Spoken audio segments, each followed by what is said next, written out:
నమస్కారం. దూరదర్శన్ యాదగిరి వార్తలకు స్వాగతం. నేను చందన. ముందుగా ముఖ్యాంశాలు. కొండపోచమ్మ సాగర్ ప్రారంభోత్సవానికి ముహూర్తం ఖరారు. ఈ నెల 29న ప్రారంభించనున్న ముఖ్యమంత్రి కేసీఆర్. నీలి విప్లవం నుండి ఆర్థిక విప్లవం దిశగా మత్స్య సంపద యోజన, మత్స్యకారులకు అధునాతన టెక్నాలజీని అందుబాటులోకి తేనున్నట్లు కేంద్ర మంత్రి గిరిరాజ్ వెల్లడి. దేశంలో 41.61% పెరిగిన కరోనా రికవరీ రేటు. కరోనా కేసులు సమయానికి గుర్తించడం వల్లనే ఇది సాధ్యమైందన్న కేంద్ర ఆరోగ్య శాఖ. వరుసగా 6వ రోజు భారీగా నమోదైన కరోనా నిర్ధారణ కేసులు. ప్రపంచ జాబితాలో 10వ స్థానానికి చేరుకున్న భారత్. రాహుల్ గాంధీ వ్యాఖ్యలకు బీజేపీ స్ట్రాంగ్ కౌంటర్. దేశం కరోనాపై పోరాడుతుంటే కాంగ్రెస్ రాజకీయాలు చేస్తోందని విమర్శ. దేశవ్యాప్తంగా వేడిగాలులతో ఇబ్బంది పడుతున్న ప్రజలు. సాధారణం కంటే 6 డిగ్రీల వరకు పెరిగిన ఉష్ణోగ్రతలు.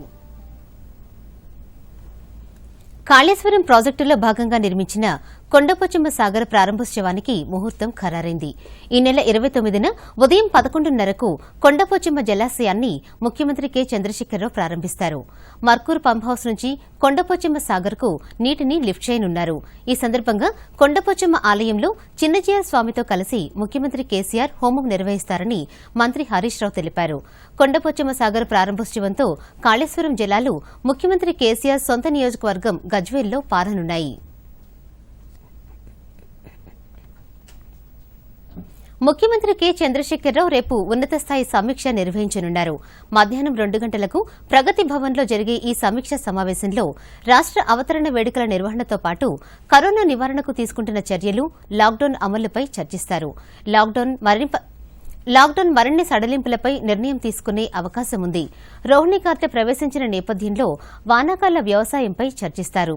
గ్రామాల్లో ఎరువులతో పాటు విత్తనాల అందుబాటుపై సమీక్ష చేసి అవసరమైన చర్యలు తీసుకుంటారు. జూన్ 2న రాష్ట అవతరణ దినోత్సవం ఎలా జరపాలి అనే విషయంపై కూడా ముఖ్యమంత్రి కేసీఆర్ ఈ సమావేశంలో చర్చించనున్నారు. American India foundation, grace foundation ఆధ్వర్యంలో మైక్రాన్ సంస్థ 100 వెంటిలేటర్లను రాష్ట వైద్య ఆరోగ్య శాఖ మంత్రి ఈటెల రాజేందర్కు అందజేసింది. ఇందులో 80 వెంటిలేటర్లు గాంధీ ఆసుపత్రికి, 10 వెంటిలేటర్లు ఉస్మానియా ఆసుపత్రికి, 10 వెంటిలేటర్లు చెస్ట్ హాస్పిటల్కు అందజేస్తారు. వీటితో పాటు 5,000 పీపీఈ కిట్స్, 5,000 N95 మాస్కులు కూడా అందించారు. మరో 100 వెంటిలేటర్స్ కూడా అందిస్తామని గ్రేస్ ఫౌండేషన్ చైర్మన్ డాక్టర్ చిన్నబాబు తెలిపారు. ఈ సందర్భంగా మంత్రి ఈటెల రాజేందర్ మాట్లాడుతూ 1000 వెంటిలేటర్లు కావాలని కేంద్ర ప్రభుత్వాన్ని కోరినట్లు చెప్పారు. ఇప్పటి వరకు ఎలాంటి స్పందన లేదని అన్నారు. తమ విజ్ఞప్తిని మన్నించి వెంటిలేటర్స్ తయారు చేసి ఇవ్వడానికి ముందుకు వచ్చిన డీఆర్డీఓకు ధన్యవాదాలు తెలిపారు.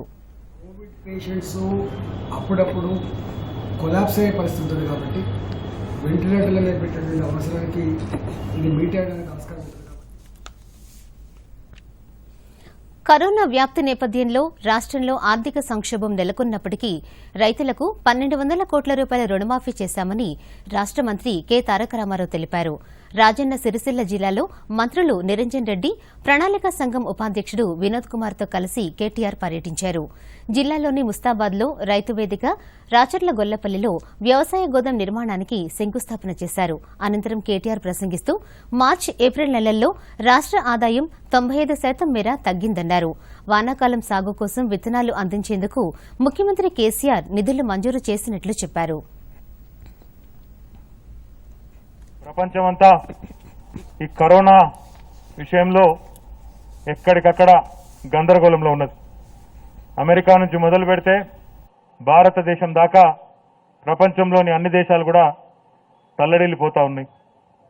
ప్రపంచంలో అన్ని ప్రభుత్వాలు, అన్ని సంస్థలు, వ్యక్తులు అందరికీ కూడా ఆర్థికంగా అంతో ఇంతో దక్కా తగులుతున్నది, అంతో ఇంతో దెబ్బతిని ఉన్నారు.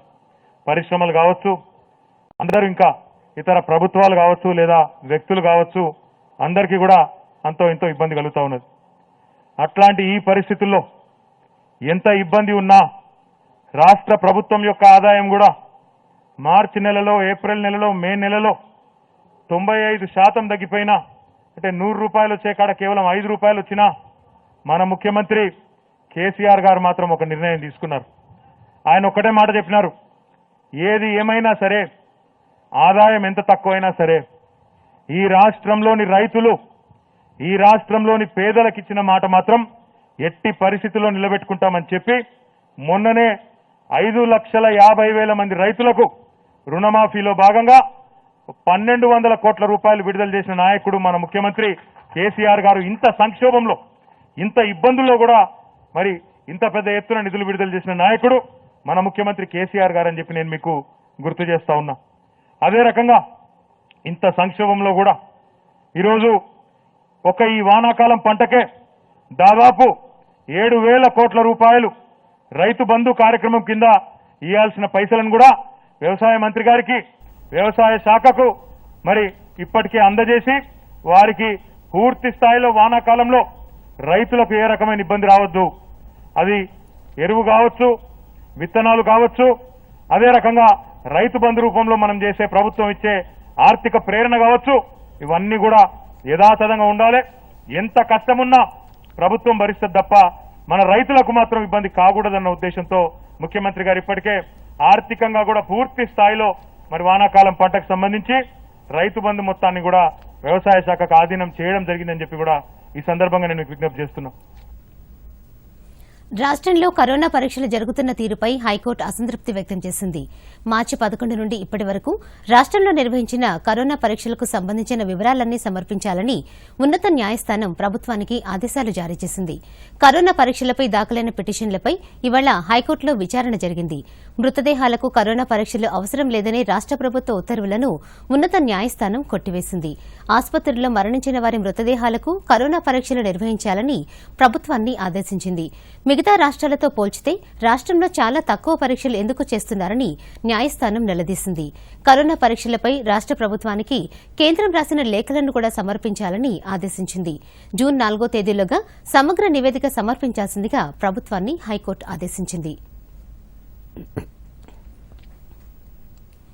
ప్రభుత్వం కల్పించిన ఎర్లీ బర్డ్ పథకానికి 5 రోజులు మాత్రమే గడువుందని GHMC commissioner DS Lokesh Kumar ఒక ప్రకటనలో తెలిపారు.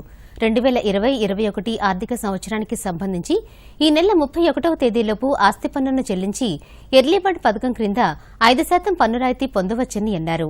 గతంలో నివాస గృహాలకు మాత్రమే పరిమిత స్థాయిలో పన్ను రాయితీ ఉండేదని, వివిధ వర్గాల నుండి అందిన విజ్ఞాపనల మేరకు వాణిజ్య ఆస్తులు, మిక్స్డ్ గృహాలకు కూడా ఎర్లీ బర్డ్ పన్ను రాయితీని వర్తింపచేస్తున్నామని తెలిపారు. ఆస్తి పన్నును ఆన్లైన్, సిటిజన్ సర్వీస్ సెంటర్లు, ఈ సేవా కేంద్రాల ద్వారా చెల్లించవచ్చని తెలిపారు.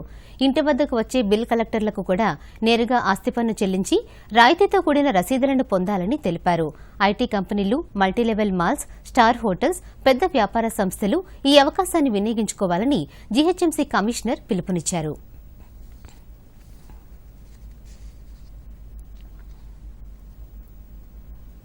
దేశంలో వరుసగా 6వ రోజు 6,000కు పైగా కరోనా కేసులు నమోదయ్యాయి. గడిచిన 24 గంటల్లో దేశవ్యాప్తంగా 6,535 పాజిటివ్ కేసులు నమోదవగా 146 మంది మరణించారు. దేశంలో కరోనా కేసుల సంఖ్య 1,45,380కి పెరిగింది. ప్రపంచవ్యాప్తంగా కరోనా కేసుల జాబితాలో భారత్ 10వ స్థానంలో నిలిచింది. ఇందులో 60,490 మంది కోలుకుని డిశ్చార్జి కాగా మరో 80,722 మంది వైద్యుల పర్యవేక్షణలో ఉన్నారు. కరోనాతో దేశంలో ఇప్పటి వరకు 4,167 మంది బాధితులు మరణించారు. దేశంలో అత్యధిక కరోనా కేసులు మహారాష్టలో నమోదవుతున్నాయి. మహారాష్టలో ఇప్పటి వరకు 52,667 పాజిటివ్ కేసులు నమోదయ్యాయి. వైరస్ ప్రభావంతో 1,695 మంది మరణించారు. తమిళనాడులో 17,082 కరోనా కేసులు నమోదు కాగా 118 మంది మరణించారు. గుజరాత్లో 14,468 పాజిటివ్ కేసులు నమోదవగా 888 మంది మరణించారు. దేశ రాజధాని ఢిల్లీలో ఇప్పటి వరకు 14,053 కేసులు నమోదు కాగా 276 మంది మరణించారు. రాజస్థాన్లో 7,300 పాజిటివ్ కేసులు నమోదవగా 167 మంది మరణించారు.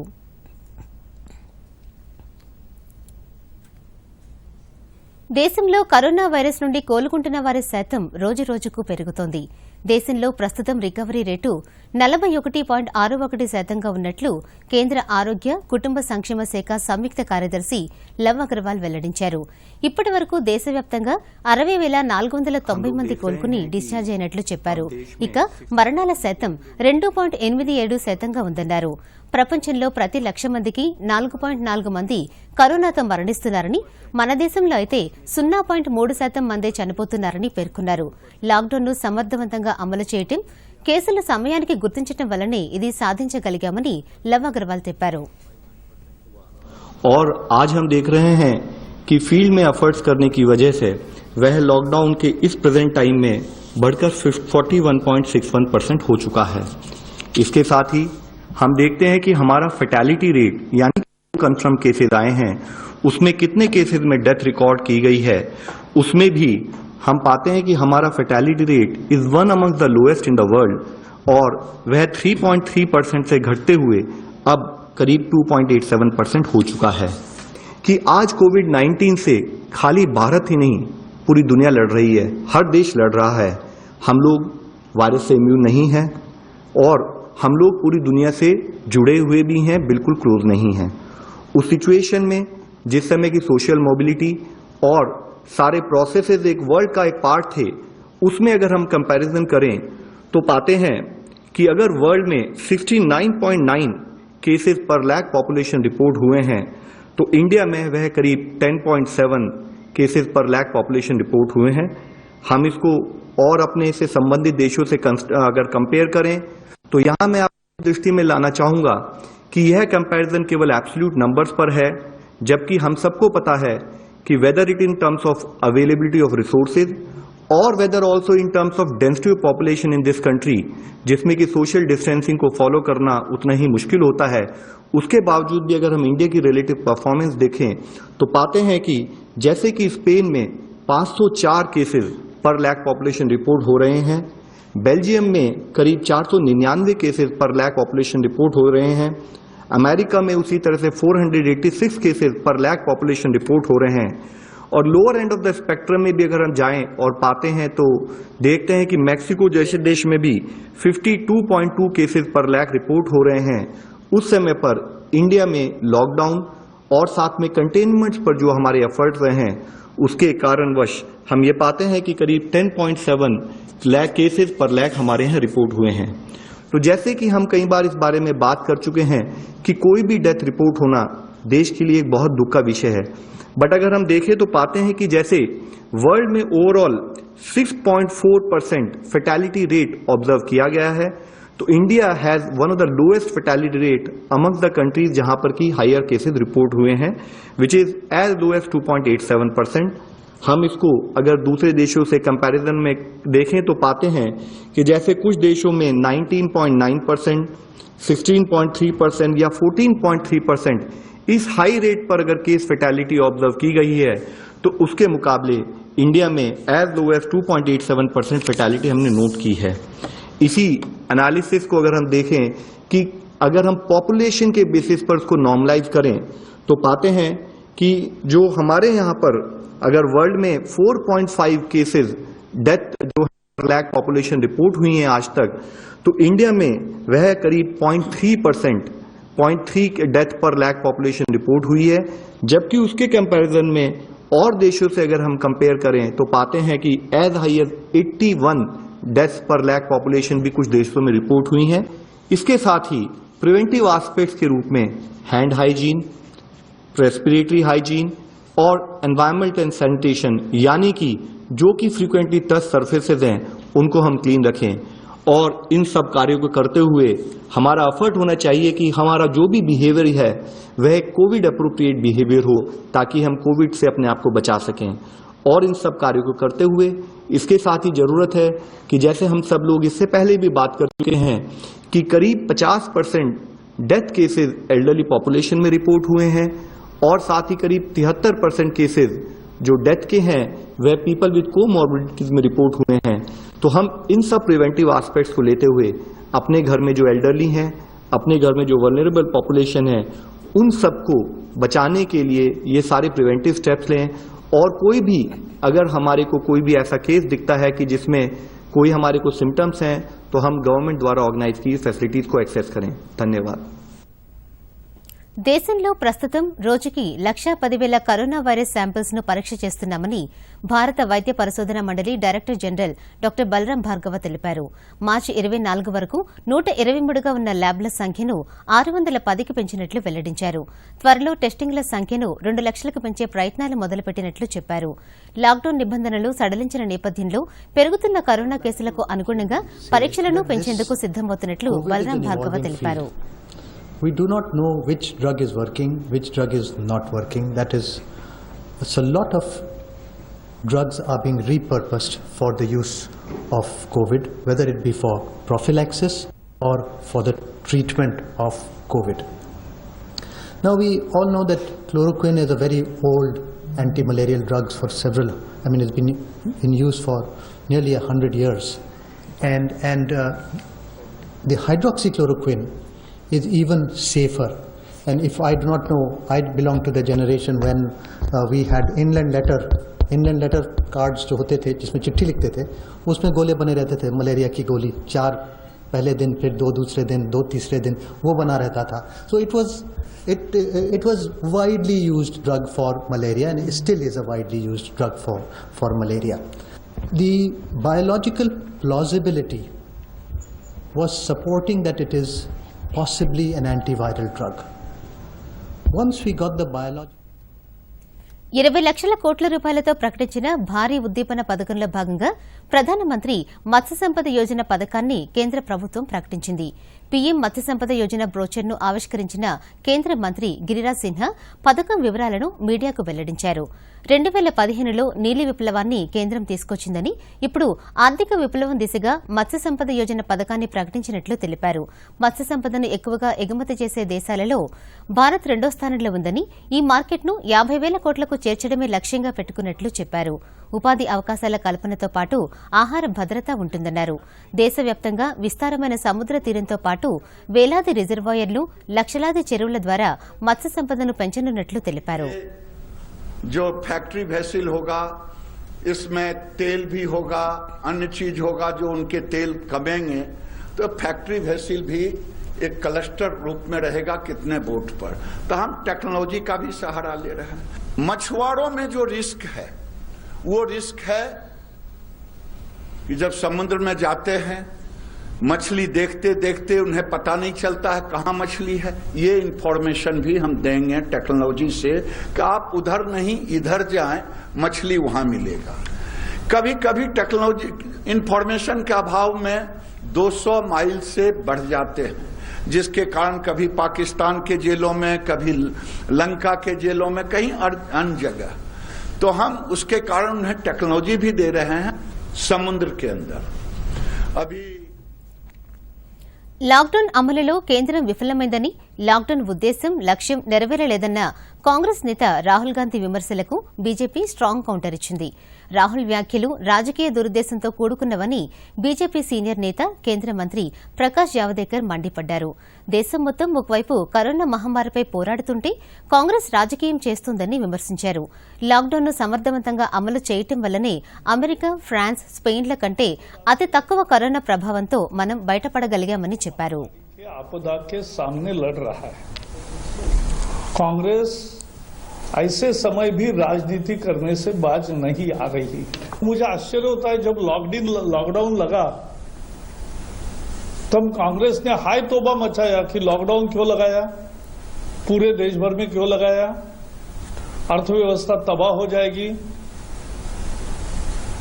यानी जब लगा तो भी विरोध किया, अब अगर उठ रहा है तो उसका भी विरोध करेंगे.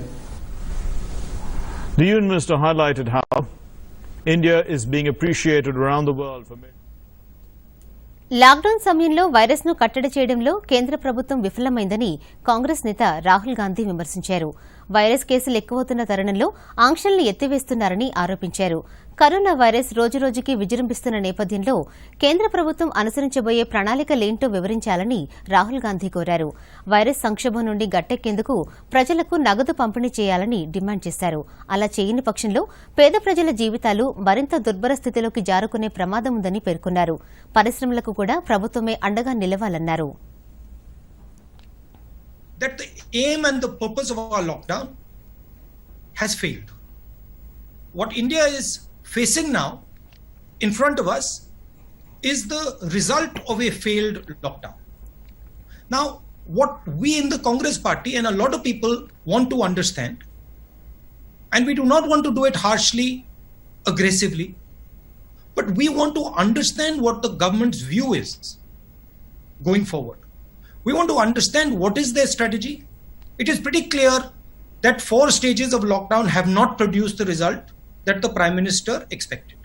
Prime Minister and his entire advisory staff, including his top medical people, said that the disease would start to reduce towards the end of May. It's clear that the disease is not reducing. It is. Lockdown నేపథ్యంలో కేంద్రం ప్రకటించిన ఆత్మనిర్భర్ భారత్ పథకం సూక్ష్మ, చిన్న, మధ్యతరహా పరిశ్రమలకే కాకుండా వీధి వ్యాపారులకు బాసటగా నిలుస్తోంది. లాక్డౌన్ కారణంగా నష్టపోయిన తమ వ్యాపారాలను పునః ప్రారంభించడానికి ఇది ఎంతో చేయూతనిస్తోంది. వీధి వ్యాపారులకు ఒక్కొక్కరికి 10,000 రూపాయల చొప్పున జమానతు లేని రుణాన్ని అందిస్తామని ఆర్థిక శాఖ మంత్రి నిర్మలా సీతారామన్ ప్రకటించడం పట్ల మెదక్ జిల్లా చేగుంట వీధి వ్యాపారులు హర్షం వ్యక్తం చేస్తున్నారు. లాక్డౌన్తో తాము తీవ్రంగా నష్టపోయామని చెప్పారు. ముఖ్యంగా కూరగాయలు, పండ్లు, పూల వ్యాపారులు తీవ్రంగా నష్టపోయినట్లు తెలిపారు. ఈ తరుణంలో తమ బాధలు గుర్తించి కేంద్ర ప్రభుత్వం రుణ సదుపాయం కల్పించడం తమకు ఎంతో మనోధైర్యాన్ని ఇచ్చిందంటున్నారు. लॉकडाउन करने में और पूरा बैठ गए, हमारे बच्चे हम लोग पूरे भूखे करते। और गवर्नमेंट से हमारे को 15-20 किलो चावल भी आए तो वो भी हो गया हमारे को। कुछ साझेदारी नहीं हो रहा, धंधा नहीं चल रहा। फूला देखो तो फूला नहीं है, लोग फूला मांग रहे। ఉద్దీపన ప్యాకేజీల భాగంగా రైతుల కోసం కేంద్రం ప్రకటించిన 3 లక్షల కోట్ల ప్యాకేజ్ వ్యవసాయ ఆధారిత నారాయణపేట వంటి జిల్లాలకు ఎంతో ఉపయుక్తంగా మారనుంది. వ్యవసాయ మౌలిక సదుపాయాల కల్పనకు కేంద్రం పెద్దపీట వేయడం రైతులు, మత్స్యకారుల జీవన స్థితిగతులపై ప్రభావం చూపనుంది. నారాయణపేట జిల్లాలో దాదాపుగా 2 లక్షల మంది రైతులున్నారు. వీరు ఏటా 2,39,000 హెక్టార్లలో వివిధ పంటలు సాగు చేస్తారు. వరి, కందులు, వేరుశెనగ, పప్పుశెనగ, పత్తి వంటి పంటలను నారాయణపేట జిల్లాల్లో ఎక్కువగా పండిస్తారు. పంటలను ఈ ట్రేడ్ ద్వారా దేశంలో ఎక్కడైనా అమ్ముకునే వీలు కల్పించనున్నారు. రైతు సంక్షేమం కోసం కృషి చేస్తున్న కేంద్ర ప్రభుత్వానికి రైతులు ధన్యవాదాలు తెలిపారు. ప్రతి రైతుకు అకౌంట్లో 2,000 రూపాయలు వేయడం జరిగింది. ఇప్పుడు 3 లక్షల కోట్ల రూపాయలు కూడా రైతులకు విత్తనాలు కానీ, ఎరువులు కానీ ప్రతి విషయానికి చాలా సంతోషమైన విషయము. ఇక ముందు కూడా కేంద్ర ప్రభుత్వం ఇట్లానే రైతులకు మంచి మంచి పథకాలు ప్రకటించి వాళ్లకు లాభంగా చేకూర్చాలని కోరుతూ, ఇంతవరకు కేంద్ర ప్రభుత్వము ఈ కరోనా నేపథ్యంలో దేశం మొత్తంలో ప్రజలంతా అల్లకల్లోలంలో ఉంటే కేంద్ర ప్రభుత్వము వాళ్ళకు అండగా నిలబడి 2 నెలలకి వెళ్ళి కరోనాని కేటాయించడం వల్ల జనము ఇంట్లో ఉండి వాళ్ళకి తినడానికి కానీ ఎన్నిటి కానీ అన్ని రకాలుగా ఇబ్బంది ఉంటే కేంద్ర ప్రభుత్వం చర్య తీసుకొని వాళ్ళకి అందరికీ కూడా సాయం చేయడం వల్ల దేశమంతా కూడా నరేంద్ర మోడీ వైపు ఎదురు చూస్తున్నారు. నరేంద్ర మోడీ చేసేటువంటి పథకాలు చాలా అద్భుతంగా ఉన్నాయి. కరోనా మహమ్మారిని కట్టడి చేసేందుకు కేంద్ర రాష్ట ప్రభుత్వాలు లాక్డౌన్ అమలు చేస్తుండటంతో ఎందరో కార్మికులు ఉపాధి కోల్పోయారు. దీనిని దృష్టిలో ఉంచుకుని కేంద్ర ప్రభుత్వం వ్యవసాయ ఆధారిత పనులకు ఉపాధి హామీ పనులను జోడిస్తూ నిర్ణయం తీసుకుంది.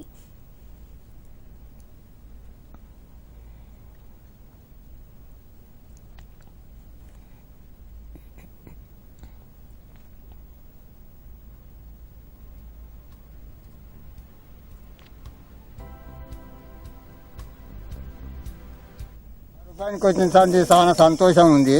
మాకు పైసలు కూడా మంచిగా వస్తున్నాయి. అప్పుడు పని లేక ఏమి లేక ఇబ్బందులు ఉండే, ఉప్పు తొక్కు కూడా చాలా కష్టం ఉండే. ఇప్పుడు ఉప్పు తొక్కు మంచిగా వెళ్తుంది.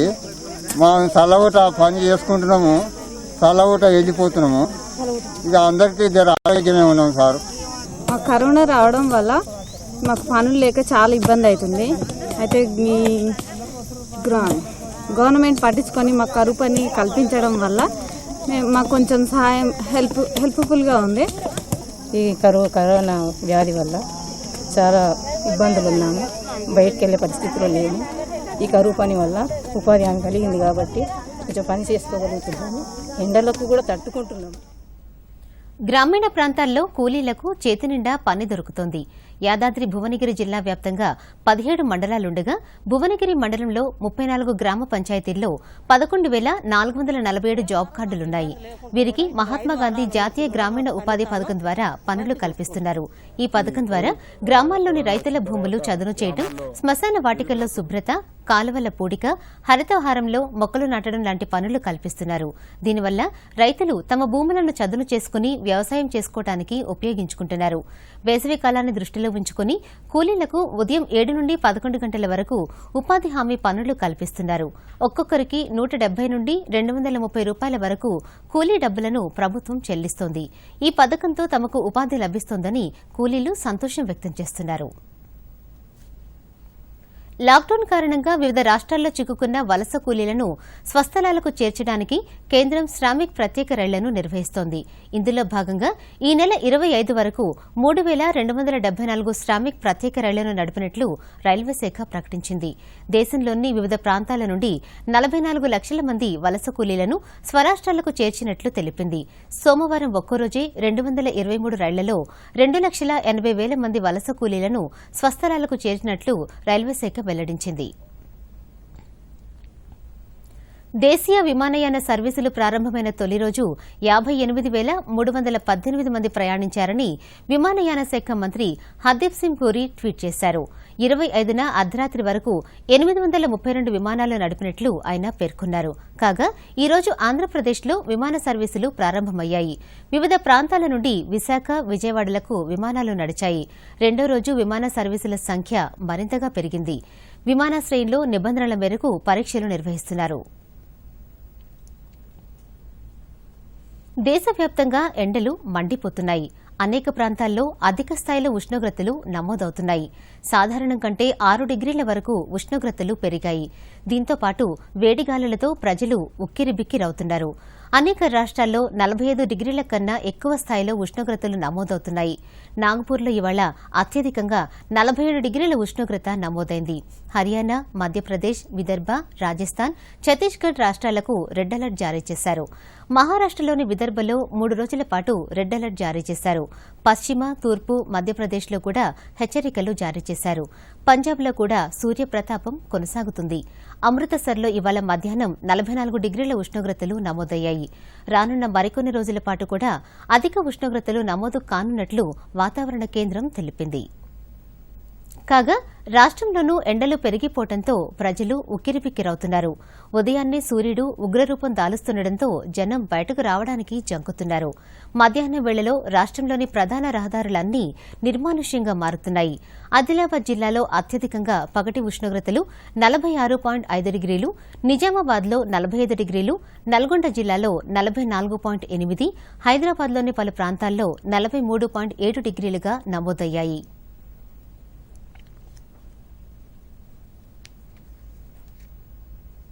వార్తలు ముగించే ముందు ముఖ్యాంశాలు మరొక్కసారి. కొండపోచమ్మ సాగర్ ప్రారంభోత్సవానికి ముహూర్తం ఖరారు. ఈ నెల 29న ప్రారంభించనున్న ముఖ్యమంత్రి కేసీఆర్. నీలి విప్లవం నుండి ఆర్థిక విప్లవం దిశగా మత్స్య సంపద యోజన, మత్స్యకారులకు అధునాతన టెక్నాలజీని అందుబాటులోకి తేనున్నట్లు కేంద్ర మంత్రి గిరిరాజ్ వెల్లడి. దేశంలో 41.61% పెరిగిన కరోనా రికవరీ రేటు.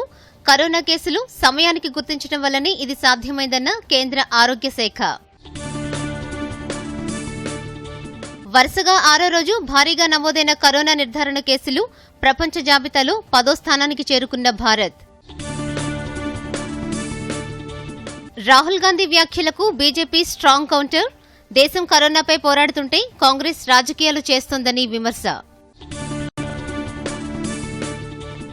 దేశవ్యాప్తంగా వేడిగాలులతో ఇబ్బంది పడుతున్న ప్రజలు.